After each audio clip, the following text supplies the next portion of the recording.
നെടുമ്പാശ്ശേരി വിമാനത്താവളം വഴി കടത്താൻ ശ്രമിച്ച 5.5 കോടിയിലേറെ രൂപ വില വരുന്ന ഹൈബ്രിഡ് കഞ്ചാവാണ് പിടികൂടിയത്. തൃശൂർ സ്വദേശി റിച്ചി ആന്റണിയിൽ നിന്നാണ് ഹൈബ്രിഡ് കഞ്ചാവ് പിടിച്ചെടുത്തത്. ബാങ്കോക്കിൽ നിന്ന് കൊച്ചിയിലേക്കുള്ള വിമാനത്തിലാണ് ഇയാൾ എത്തിയത്. റാംഷാ CP വിവരങ്ങൾ നൽകും. റാംഷാ, ഓപ്പറേഷൻ തൂഫാൻ അത് ആകാശത്തും വെള്ളത്തിലും കരയിലുമെല്ലാം ഇത്തരത്തിലുള്ള ലഹരി സംഘങ്ങളെ പൂട്ടാൻ വല വിരിക്കുകയാണ്. ഒരു വഴിയിലൂടെയും കേരളത്തിലേക്ക് ലഹരി എത്താൻ പാടില്ല എന്നുള്ളതാണ്. ഈ 5 കോടിയിലധികം രൂപയുടെ ലഹരി മരുന്നൊക്കെ പറയുമ്പോൾ അത്ര വലിയൊരു അളവാണ്. അപ്പോൾ ഇയാൾ സ്ഥിരം ഇത്തരത്തിൽ ലഹരി കടത്തിക്കൊണ്ടിരുന്ന ആളാണോ? എന്താണ് ഇയാളെക്കുറിച്ച് മനസ്സിലാവുന്നത്? കൂടുതൽ വിവരങ്ങൾ പറയും.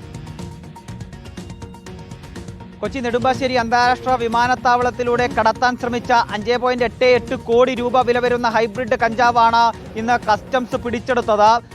തൃശൂർ സ്വദേശിയായ റിച്ചി ആന്റണിയാണ് കസ്റ്റംസിന്റെ പിടിയിലായിരിക്കുന്നത്. ഇയാൾ ബാങ്കോക്കിൽ നിന്ന് കൊച്ചിയിലേക്കുള്ള വിമാനത്തിൽ യാത്ര ചെയ്യുകയായിരുന്നു. ഇതിനിടയിൽ ഇയാളുടെ ബാഗേജിൽ ഒളിപ്പിച്ച നിലയിലാണ് വിമാനത്താവളത്തിൽ വെച്ച് കസ്റ്റംസ് പരിശോധനയിൽ ഈ കഞ്ചാവ്, ഹൈബ്രിഡ് കഞ്ചാവ് പിടികൂടുകയും ചെയ്തത്. ഏതായാലും ഇയാൾ ഇത് കടത്തിക്കൊണ്ടുവന്നത് ആർക്കെങ്കിലും നൽകാനാണോ, അതായത് ഒരു ക്യാരിയറായി പ്രവർത്തിച്ചതാണോ എന്ന കാര്യത്തിലൊന്നും ഇതുവരെ വ്യക്തത വന്നിട്ടില്ല. അതല്ല, ഇയാൾ ബാങ്കോക്കിൽ നിന്ന് കൊച്ചിയിലേക്ക് ഈ ലഹരി എത്തിച്ചതിന് ശേഷം ഇയാൾ തന്നെ വിൽപ്പന നടത്താനാണോ ഉദ്ദേശിച്ചിരുന്നത് എന്ന കാര്യത്തിലൊന്നും വ്യക്തത വന്നിട്ടില്ല. ഇക്കാര്യങ്ങളെല്ലാം വരും ദിവസങ്ങളിൽ അന്വേഷണങ്ങളിൽ തെളിയേണ്ടതാണ്. ഏതായാലും ഒരു കാര്യം വ്യക്തമാണ്, ഇന്ത്യക്ക് പുറത്തു നിന്നും കൊച്ചിയിലേക്ക് ലഹരി പദാർത്ഥങ്ങൾ ഒഴുകുന്നുണ്ട് എന്ന കാര്യത്തിൽ ഒരു തർക്കവുമില്ല എന്നതാണ്.